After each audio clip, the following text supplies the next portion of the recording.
Bien, nous avons convenu cette réunion aujourd'hui pour faire un bilan de l'année 2022, mais aussi exposer nos objectifs pour la nouvelle année 2023 et discuter avec les adhérents de leur perception de la qualité de nos services et de leurs attentes, tout en leur exprimant, nous aussi, nos attentes pour une année 2023 encore plus performante.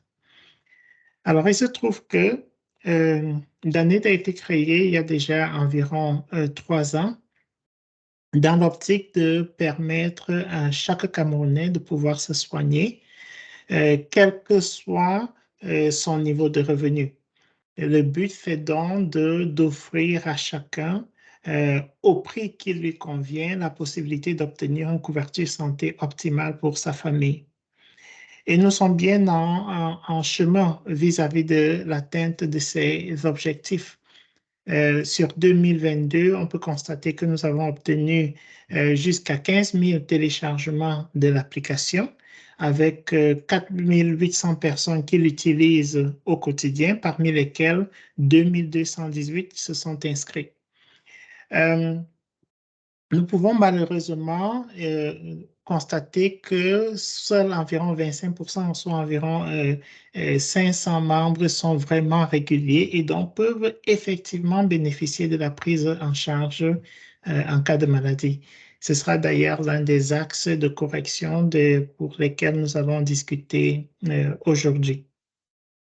En gros, donc, sur l'année qui s'achève, nous avons dépensé au total 15 863 000 francs CFA pour les prises en charge en cas de maladie de nos adhérents. Et il y a eu au total, là aussi, 394 prises en charge au cours de l'année. Et ça représente, ensemble, je vais faire un calcul rapide, 15 863 000 divisé par 394 prises en charge, soit une somme d'environ 400 000 de prises en charge en moyenne. Donc, pour ceux qui nous rejoignent, je rappelle les objectifs de la session, c'est de faire le bilan de l'année 2022 et puis les perspectives pour la nouvelle année.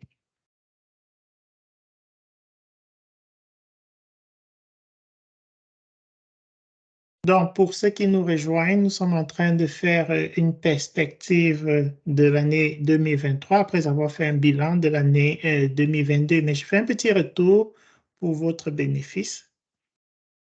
Et puis, on aura une séance de questions et réponses à la fin. Donc, en somme, l'année a été créée depuis environ 3 ans et l'objectif est bien sûr d'amener une forme de couverture santé qui serait utilisable par tous les Camerounais, quel soit leur niveau de revenu, avec la possibilité pour chacun de définir son niveau de cotisation et d'obtenir une prise en charge optimisée pour cela. Et nous expliquions tout à l'heure que sur l'année 2022, il y a eu un total de 15 000 téléchargements de notre appli, 4 800 utilisateurs, parmi lesquels 2 218 membres. Mais malheureusement, nous devons déplorer que seuls environ 25% de ceux-ci, donc dans l'ordre de 500 à 550, sont des adhérents réguliers dans leur cotisation. Donc, seuls environ 550 personnes sont capables au jour d'aujourd'hui de faire des demandes de prise en charge.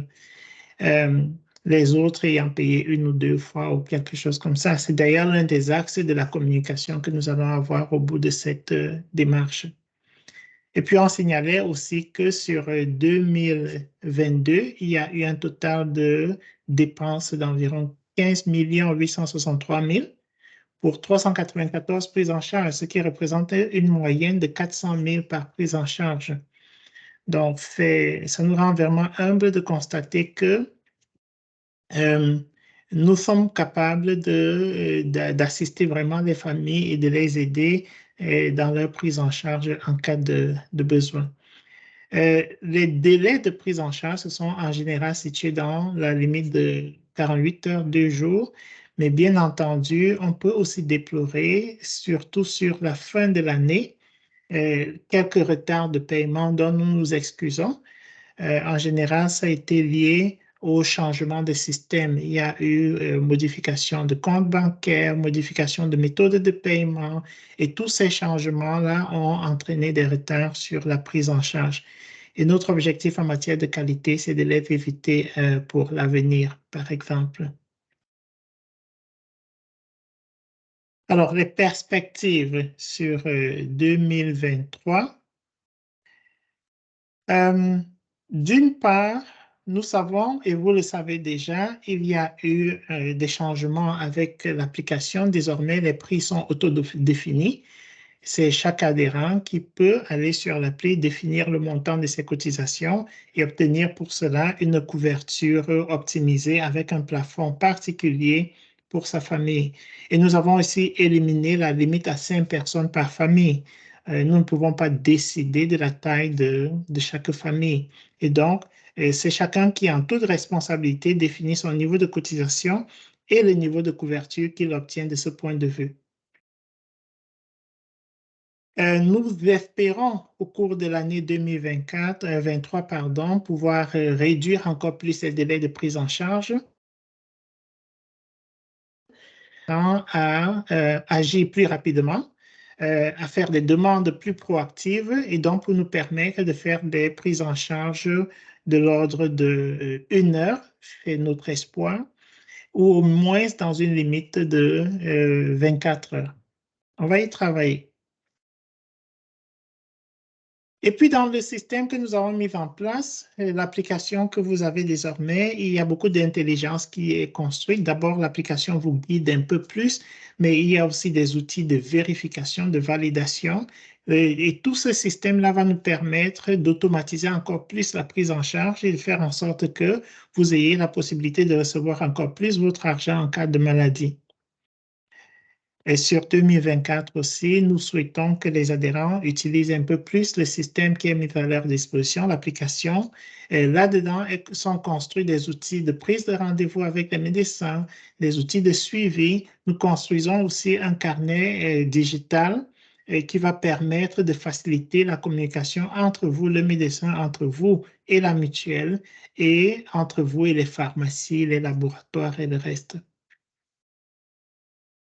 Et puis, nous allons aussi travailler à étendre le réseau de soins avec encore plus de médecins de famille, avec encore plus de centres de santé, mais nous continuons à réclamer et à demander aux utilisateurs de privilégier les établissements publics et confessionnels, parce que nous avons aussi noté sur l'année 2022 une explosion de coûts dans les établissements privés et qui n'ont aucune corrélation avec les cas de maladie des patients, des adhérents. Donc, pour mieux utiliser les fonds qui sont mis à votre disposition et pour stabiliser aussi la mutuelle dans son ensemble, il vaut mieux faire toujours attention au prix, même lorsque vous êtes couvert. Et dans nos attentes vis-à-vis des adhérents, c'est justement que vous utilisiez un peu plus l'application pour l'ensemble des services. Pour le paiement, ça a été amélioré.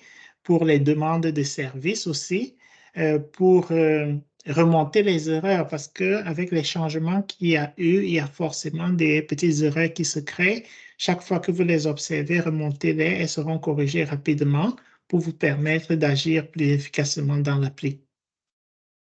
Mais aussi, nous espérons que vous allez être les porte-voix de la mutuelle parce que plus on est nombreux, plus on est fort, plus on est capable d'imposer notre manière de fonctionner, nos tarifs aux différentes autres parties prenantes. La mutuelle a vraiment besoin de croître plus rapidement, d'atteindre des milliers, des dizaines de milliers d'utilisateurs encore, parce qu'à travers cela, nous pourrons encore plus améliorer la qualité des services. Par exemple, aujourd'hui, nous sommes conscients, il y a cette demande récurrente-là de travailler un peu plus à des taux similaires avec des établissements privés. Mais il n'est pratiquement pas possible de faire de donner l'accès à tous les établissements privés, d'une part pour des raisons de contraintes techniques que cela imposerait, d'autre part pour le risque moral que cela représente. Je viens d'évoquer des tarifs hors de commun que nous recevons dans les établissements privés, mais aussi parce que d'une manière très pratique, les établissements privés dispersés dans l'ensemble du Cameroun, par exemple, demandent des cautions pour chaque prise en charge. Ça voudrait dire que chaque fois que que nous signons avec un établissement privé, devons déposer une caution de 500 000 et quelque chose dans cet établissement, dans l'optique qu'éventuellement un adhérent ira s'y faire soigner, ce qui n'est simplement pas possible avec le millier d'établissements qu'il y aurait dans le pays. Donc, si par contre nous avons un nombre de membres un peu plus important, un peu plus dispersé dans le pays, et là nous avons les cartes en main, nous pouvons retourner vers ces établissements, leur dire désormais vous fonctionnez comme nous voulons, vous acceptez nos membres et vous serez payés par la suite. Et donc c'est un avantage pour vous, c'est un avantage pour nous, ça nous donne les outils de contrôle et ça fait en sorte que nous améliorons finalement la qualité des soins pour tout le monde.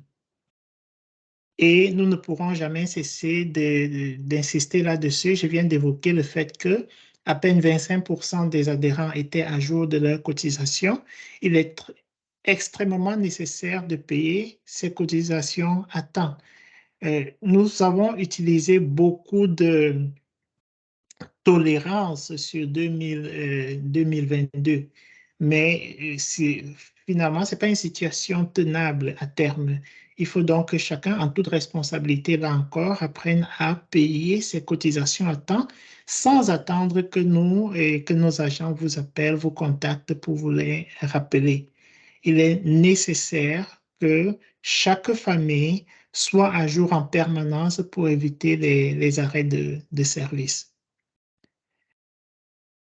Donc, voilà le petit exposé que je souhaitais faire pour ceux qui nous rejoignent. Je suis Fabrice Mbanga, je suis le promoteur de la mutuelle.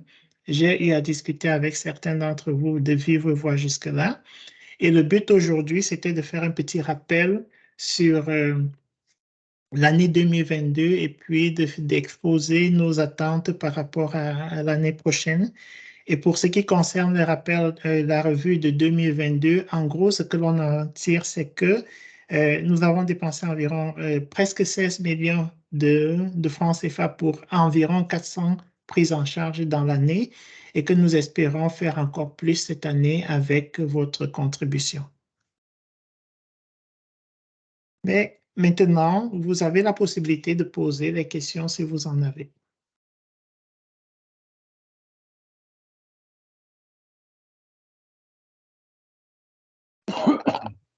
Allô, Oui, on vous écoute. bonsoir, je suis Monsieur Dikamaïba Louis-François. Oui. Oui, Dana a une très bonne opportunité que j'ai déjà essayé, mais je rencontre des difficultés pour faire adhérer les gens autour de moi parce que nous ne sommes pas connus. Oui. Nous faisons preuve d'un déficit de publicité. Par exemple, la Coupe d'Afrique est passée. Oui. Je peux me tromper, mais je n'ai pas vu de publicité Dana. Correct, oui. Savez, vous savez que dans notre mentalité, je vais dire camerounaise, je ne vais pas dire africaine, nous n'avons pas la culture des assurances.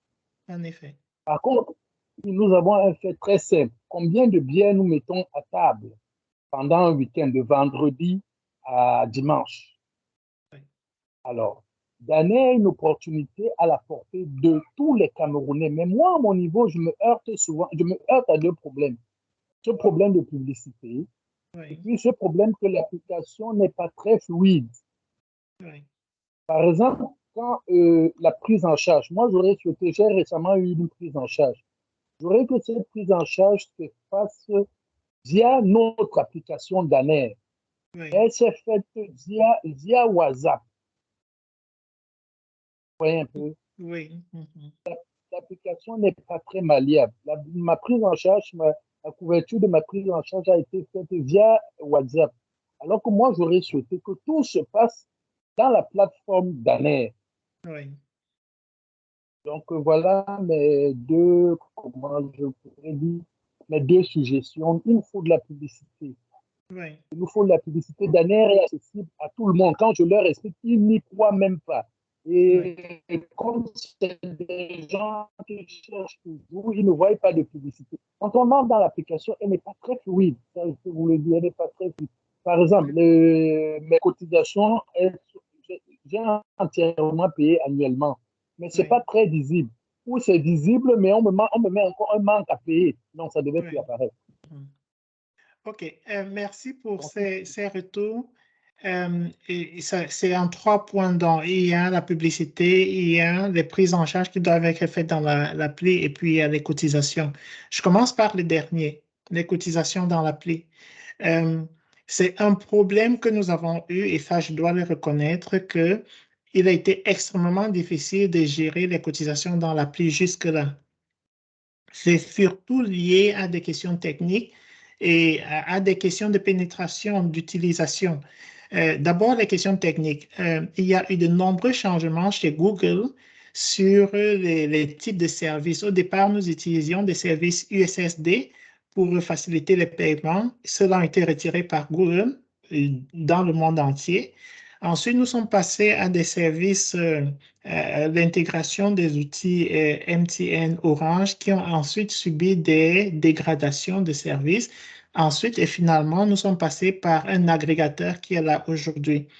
Et le problème avec cela, c'est qu'avec ces changements-là, beaucoup se sont habitués à payer manuellement, ce qui fait qu'il y a une dissonance entre les éléments qu'il y a dans l'application aujourd'hui et le paiement effectif que vous avez fait. Donc, le changement il a eu lieu au novembre-décembre. Nous sommes en train de travailler à créer la cohérence là-dessus et progressivement, tout sera en ordre. Pour ce qui concerne les paiements, à partir d'aujourd'hui, je peux d'ores et déjà dire que pour le futur, tous vos paiements peuvent se faire dans l'application. Il n'y aura pas de souci. À condition, chaque fois que vous détectez un problème sur le statut de vos cotisations, signalez-le immédiatement et on va utiliser les données manuelles que nous avons pour mettre à jour. Donc, pour l'instant, vous pouvez déjà utiliser les paiements via l'appli en confiance. En deux, pour ce qui concerne les prises en charge, il y a un parcours de prise en charge qui est inscrit dans l'appli. Mais la raison pour laquelle nous avons changé l'appli d'ailleurs aujourd'hui, c'est parce que dans la version précédente, il y avait trop d'informations, c'était un peu noyé. Donc, comme vous dites, Monsieur Dika, on ne s'y retrouvait pas. Maintenant, il y a la possibilité d'avoir beaucoup de guides. Pratiquement, quand j'ouvre l'application aujourd'hui, ça me dit précisément ce que je suis capable de faire. Donc, quand vous ouvrez, ça vous dit la prochaine chose que vous devez faire, c'est mettre à jour votre profil, c'est ajouter les membres de votre famille, c'est payer vos cotisations. Et quand vous êtes prêt à faire une demande, ça vous dira, voici ce que vous pouvez faire. Vous pouvez faire une demande. Dès que vous cliquerez sur ce gros bouton-là, ça vous indiquera les actions que vous pouvez entreprendre. Donc, nous y avons travaillé et c'est désormais possible de déclencher les prises en charge dans l'appli, de fournir la documentation liée à votre prise en charge dans l'appli.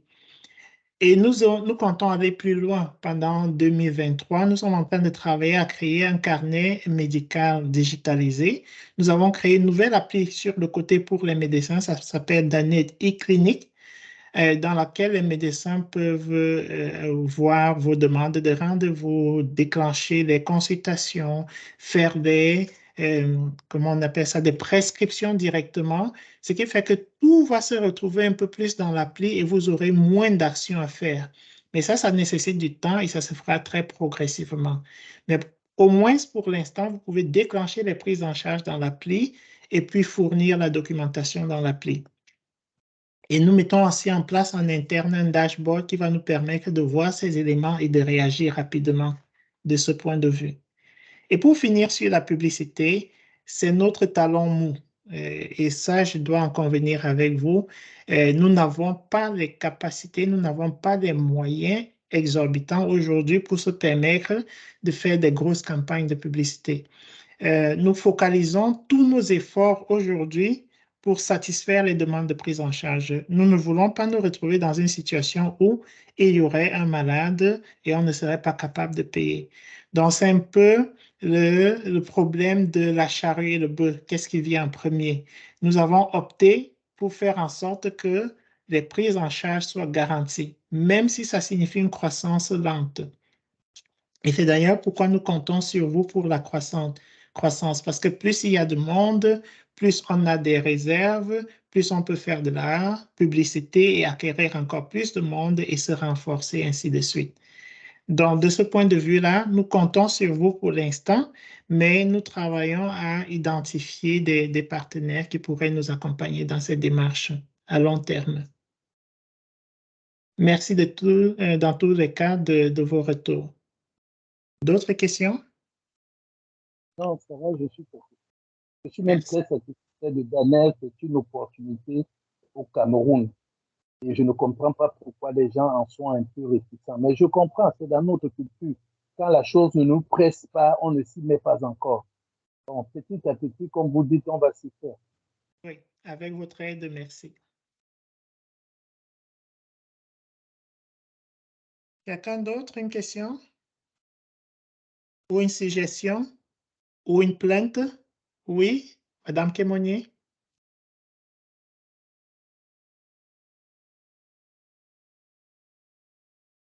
Votre micro est fermé, vous pouvez le débloquer. Oui. Bonsoir, bonsoir, Monsieur Fabrice. Bonsoir. Bonne année à vous. Merci de même. Voilà, ça fait 3 ans que je suis adhérente chez Danette. C'est avec plaisir que je prends part à cette réunion. Désolée pour le retard. Je suis reconnaissante pour les avancées que vous faites et pour les nouveautés. Surtout l'application qui est déjà fonctionnelle à mon niveau. Et c'est vrai, vous avez dit tout à l'heure qu'il y avait trop d'informations dedans, c'est vrai. Maintenant, c'est un peu plus léger. Sauf que là, il y a encore... c'est-à-dire que quand on choisit un niveau d'adhésion, après, on ne peut pas changer. Je veux dire, quand on n'a pas encore payé, quoi, parce que j'ai passé en boucle les différents montants qui sont disponibles pour l'adhésion avec les prises en charge et tout. Bon, j'ai simulé celui de 1000 francs le mois, mais après, quand je veux changer, pour vraiment choisir celle qui me convient, je n'arrive pas. Donc, il n'y a pas une option modifiée dans l'application. Oui. Et je veux savoir si vous travaillez dans ce sens. Merci du retour, je vous réponds tout de suite. Nous n'avions pas pensé à ça, mais c'est clairement une chose que nous allons passer aux développeurs parce que tant qu'une personne n'a pas encore payé, nous pouvons faciliter la modification. Mais dès lors qu'on a déjà payé, il va falloir rester sur le même niveau pendant au moins 1 an. Et c'est seulement dans le dernier mois qu'on peut changer de niveau. Mais pour l'instant, si le problème se pose, vous faites un message au support technique, ils vont remonter sur le développeur, ils ont un moyen de réactiver votre compte et faire en sorte que vous repassiez par la procédure et que vous choisissez un nouveau niveau. Donc, il y a une solution temporaire, mais ils vont créer une solution dans l'appli tant qu'on n'a pas encore payé. OK, merci beaucoup. Merci. Danette, à quel âge? Danette a été créée en 2019. C'est la 3e année.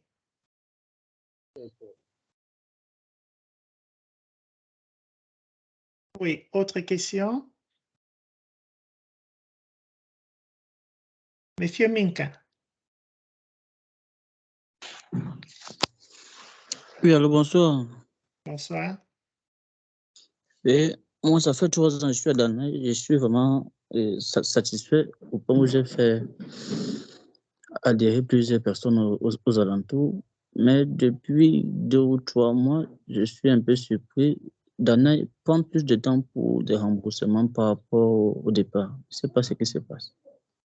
Oui, j'ai signalé le fait tout à l'heure. Il est vrai que ces dernières semaines-ci, on a eu beaucoup de difficultés surtout techniques sur les prises en charge. Il y a eu le changement de compte, il y a eu le changement des systèmes de paiement, il y a eu les modifications dans la base de données et tout cela a rallongé les délais de paiement. Mais une chose qui est sûre, c'est que fin 2022 et début 2023 où nous sommes, nous avons fait les corrections qui s'imposent et ce problème ne se poserait plus. C'est pourquoi tout à l'heure, j'évoquais l'objectif d'avoir des délais de prise en charge encore plus courts que ce que nous avons vécu jusque-là. Et une manière et je vais simplement en profiter en fait, c'est de dire merci. Nous avons noté vraiment les efforts que vous avez faits de communication autour de vous, mais pour tout le monde, il est toujours important de continuer à en parler. Désormais, tout le monde a la possibilité de choisir son propre niveau de cotisation. Il n'y a absolument personne qui puisse vous dire qu'il n'a pas besoin du service que nous offrons. Et donc, il est nécessaire d'avoir encore plus de membres. Ça nous rend plus forts, ça nous rend plus stables et ça nous rend encore plus capables de vous aider. Mais c'est une chose qui nous tient à cœur et dont nous avons fait le nécessaire pour que 2023, ces problèmes ne se posent plus. Nous allons travailler pour être leader. C'est notre objectif, nous l'espérons. Oui, tout à fait. Des questions ou des plaintes, n'hésitez pas. C'est le but de la session.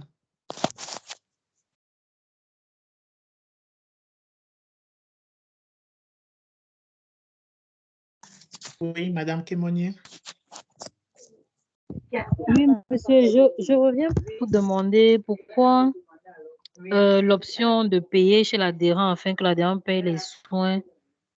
Je ne sais pas, est-ce que vous comptez fonctionner comme ça pour toujours ou bien vous allez finalement contracter avec les hôpitaux, les pharmacies pour payer directement chez eux? Parce que, bon, on est parfois, quand on arrive dans les hôpitaux, voilà, on est obligé d'attendre parfois qu'il y ait une réaction de votre personnel pour qu'on puisse payer.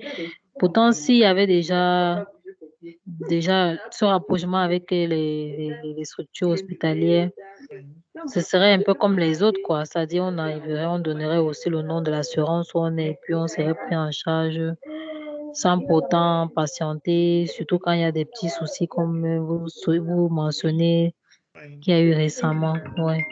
Alors, à ce titre, il faut que je dise que c'est une solution, et disons que la possibilité de faire les contrats directement avec les établissements de soins, les pharmacies et le reste, c'est une solution que nous connaissons, mais que nous avons volontairement refusé de faire. Parce que c'est un peu la raison pour laquelle les autres structures d'assurance sont hyper chères. C'est parce que elles sont obligées de déployer des ressources dispersées.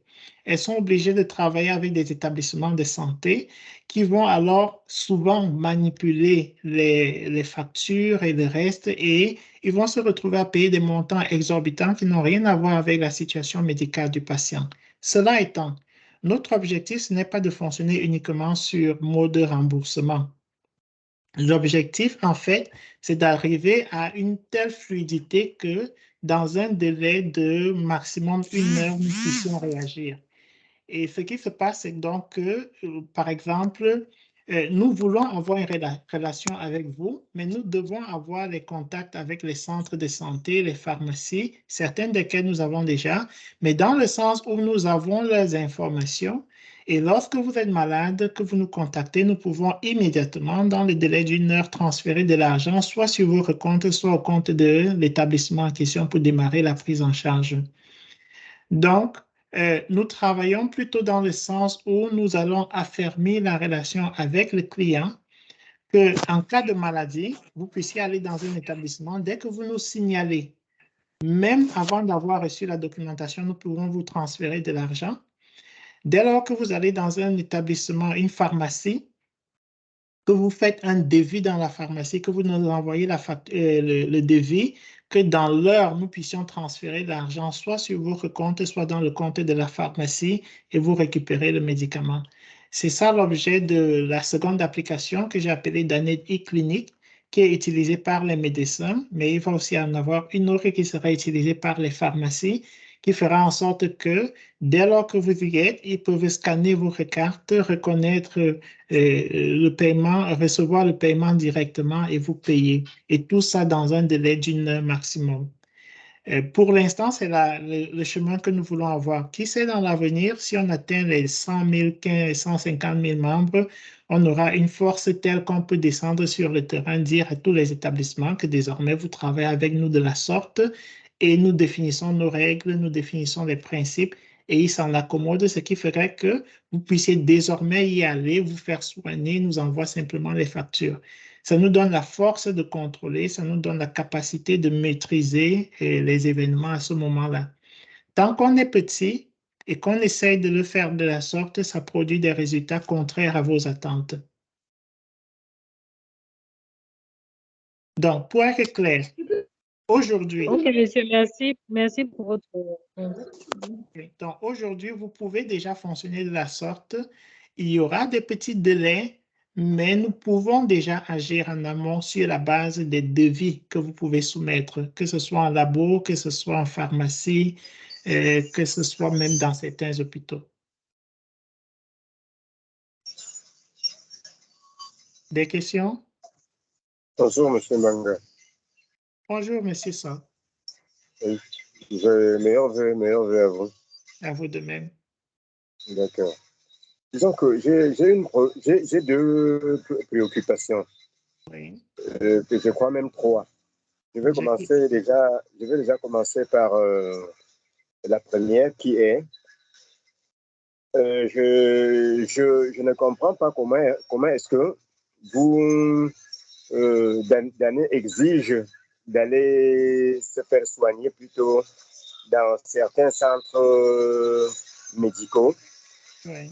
alors que les frais de consultation sont les mêmes dans Oui. ces centres et dans un hôpital régional. Oui. Bon, je me dis, une maladie est traitée par les mêmes médicaments. Oui. Je ne comprends donc pas comment est-ce que je vais aller dans un centre confessionnel ou bien un hôpital de district, payer 5 000 francs de consultation, alors qu'à la Quintini, alors qu'à la Quintini, je dois payer 4 000 francs. Mais vous refusez aux assurés d'aller à la Quintini. Bon, je trouve ça un peu embêtant de ma part. Oui, je vois. Bon, OK. c'est la première préoccupation. Je peux répondre au fur et à mesure? D'accord, allez-y. OK. Donc, le fait est que les établissements de soins sont classés par catégorie, par niveau. Il y a c'est une forme pyramidale. Le premier niveau, le second niveau et le troisième niveau. Donc, nous commençons toujours par les premiers et deuxièmes niveaux parce que là, le plateau technique est relativement simple, le plateau technique est relativement bien structuré et les frais de prise en charge sont relativement maîtrisés. En fait, c'est une erreur de penser que les prix sont les mêmes. Par exemple, et ça c'est un cas, je vais le dire sans avoir cité de nom de qui que ce soit, nous avons un patient qui s'est soigné il y a quelques mois, quelques jours seulement, dans un établissement privé où la consultation était à 2 000, c'est-à-dire même moins cher que dans un établissement public ou confessionnel. Mais avec une facture globale qui s'est située de l'ordre de 150 000 pour un accès palustre. Une chose qui aurait coûté environ 50-45 000 maximum dans un établissement public confessionnel. Donc, à la base, les frais de consultation peuvent être les mêmes, mais le système de méthode de fonctionnement fait en sorte que l'établissement est, comment dire, en anglais, il y a le terme incentivize. Ils ont de l'intérêt à multiplier les actes pour en arriver au même résultat, vous soigner. Donc là où vous aurez pu vous soigner pour 2 500 francs, ce sera fait pour 100 000. Donc, le mieux, c'est de faire en sorte que, et c'est pour ça que nous souhaitons travailler un peu plus avec les médecins de famille vers lesquels nous souhaitons vous orienter, c'est de faire en sorte que vous commenciez toujours par le niveau 1 ou 2 et que le médecin, selon les besoins de santé que vous avez, puisse vous dire que maintenant, il est temps d'aller même à l'hôpital général. Et à partir de là, on va vous suivre, même si c'est à l'hôpital général, même si c'est à la clinique Mouna, on va vous suivre là-bas parce que le médecin va estimer que votre cas de santé nécessite une prise en charge dans un plateau technique approprié. Si vous commencez par le niveau le plus élevé, ils vont justifier leur investissement sur le plateau technique en multipliant les actes pour vous. C'est pour ça que nous avons créé ce cheminement-là qui est structuré, qui est organisé. Mais progressivement, quand vous allez travailler avec un médecin de famille stable, vous allez voir tout l'intérêt de la démarche. D'accord, le second point, c'est j'ai été victime d'un accident en juin dernier. Oui. Transporté d'urgence à la Quintini, excusez-moi d'appeler le nom, transporté d'urgence à la Quintini. Au sorti, je suis rentré 2 semaines après. Ça n'allait pas, malgré les scanners qui ont été faits. Ça n'allait toujours pas. Je me suis rendu de nouveau encore à la Quintini et le service d'orientation m'a orienté vers un traumatologue. Oui. Je me suis fait consulter par le traumatologue qui m'a prescrit 10 séances de kiné. Oui. Que je me suis engagé, j'ai payé et j'ai fait les séances de kiné. Oui. Malheureusement, ma facture a été présentée à Dané et à la suite, elle a été rejetée. Oui. Bon. Je ne peux pas traiter les cas particuliers ici, mais ce que je peux vous dire, c'est que, grosso modo, dans la liste des services, il y a des actions qui sont couvertes et des actions qui ne le sont pas. Il y a des actions, par exemple, si je ne me trompe pas, la kinésithérapie et tout ce qui va autour est couvert avec une certaine limite. C'est le plafond qui est limité. Donc, je ne peux pas, pour des raisons évidentes, aller dans les détails d'un cas particulier, mais ça doit être basé sur la liste des services et les limites qui sont fixées dans le cadre de la liste des services. Non, je ne pense pas. Bon, le troisième cas étant similaire au deuxième. Oui. Comme vous dites que vous ne pouvez pas traiter des cas personnels. Je peux vous rappeler, on a déjà eu à discuter par le passé. Plusieurs fois. Je suis l'un des premiers. Oui. D'accord, il n'y a pas de problème. Oui. D'accord, monsieur Manga.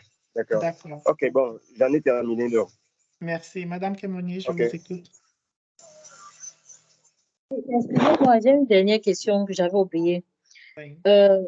J'ai du mal à me réabonner cette année parce que avec la mauvaise habitude, l'année passée, il y a eu le dernier niveau qui était à 100% Covid. Quand je me retrouve à couvrir encore 80%, ça me fait bizarre, comme on dit. Donc, je veux savoir, est-ce que vous n'avez pas pensé à créer un module avec option 100% dans les nouveaux services, quitte à ce que ce soit plus élevé? Ah oui. Le problème avec les niveaux à 100%, c'est encore une leçon apprise, je devrais dire. C'est que, je cherche le bon terme. En anglais, on parle de disincentivize. Ça veut dire que les gens perdent la sensibilité sur le lien avec l'argent en cas de maladie.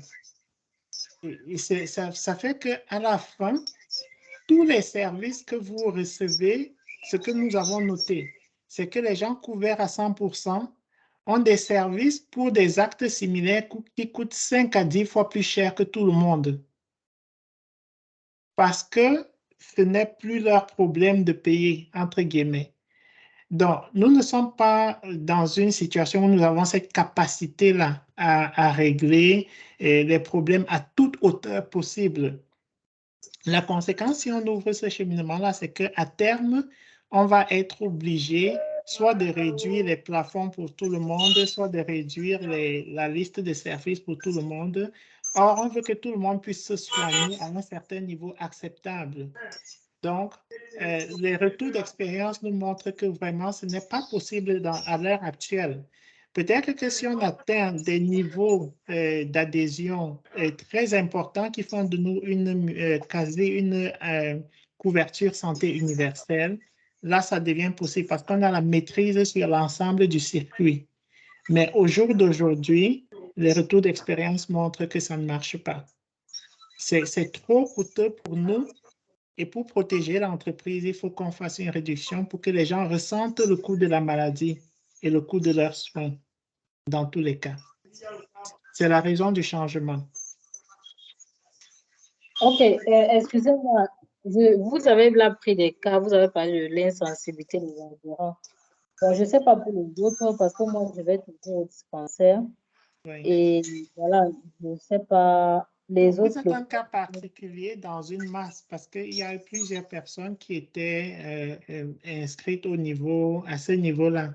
Donc, vous respectez peut-être les règles, mais il y a de nombreux, ce n'est même pas de leur faute, hein, ce n'est pas de la faute de l'utilisateur. C'est les circonstances seulement avec le médecin, avec les établissements, avec le nombre de demandes. Bref, ça crée simplement une déconnexion entre le coût du soin et la maladie. Et c'est pour ça qu'on était obligé de retirer ce niveau-là.